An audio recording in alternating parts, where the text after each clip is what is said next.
दोस्तों आज के समय में बहुत सारे रिटेलर बहुत सारी अलग अलग कंपनियों की आईडियाँ रखते हैं और अलग अलग समय पर अलग अलग कंपनियों से ट्रांजैक्शन करते हैं।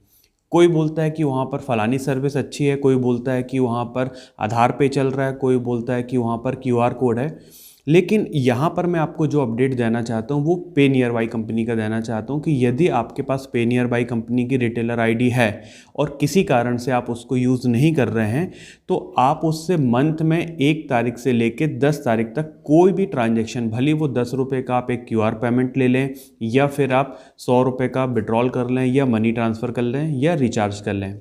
कहने का मतलब ये है कि आप किसी न किसी रूप में अपनी आईडी से मंथ में कम से कम एक ट्रांजैक्शन कर दें ताकि वो एक्टिवेट बनी रहे। आपको काम नहीं भी करना है तो आप एक्टिवेट इसलिए उसको रखें कि कल के दिन मान लीजिए आपको लगता है कि दूसरी जिस कंपनी में आप शिफ्ट हुए वहाँ पर आपको अच्छी सर्विस नहीं मिल रही है, वहाँ पर आपको कोई प्रॉब्लम है या फिर पे नियर बाई में आपको वापस आना है, तो आपके पास ऑप्शन खुला रहे।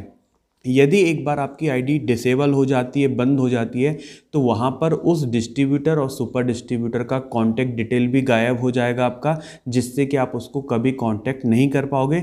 साथ ही बंद आईडी को चालू कराने के लिए जो EKYC की प्रक्रिया होती है वो भी आपका पुराना डिस्ट्रीब्यूटर नहीं कर पाएगा और ऐसे केस में आप परेशान होगे।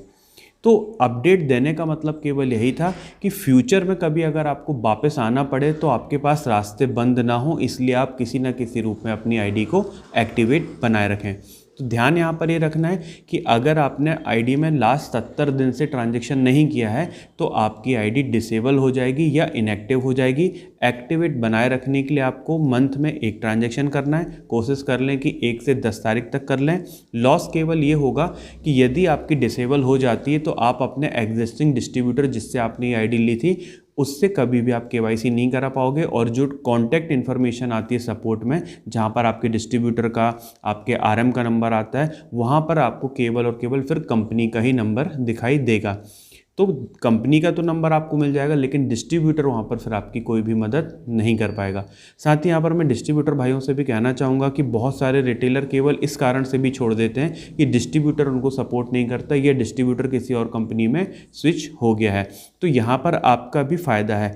अगर आप ऐसा नहीं करते हैं, अपने रिटेलर से कनेक्ट नहीं रहते हैं, उनको सर्विस नहीं देते हैं, उनको एक्टिवेट नहीं बना के रखते हैं, तो वो रिटेलर आपकी मैपिंग से भी हट जाएगा अगर वो डिसेबल हो जाता है तो। और यहाँ पर घाटा आपका ही हुआ कि कल के दिन अगर वो एक्टिवेट होता भी है तो फिर वो आपकी मैपिंग में नहीं रहेगा, तो उसका कोई भी कमीशन आपको यहाँ पर नहीं मिलेगा।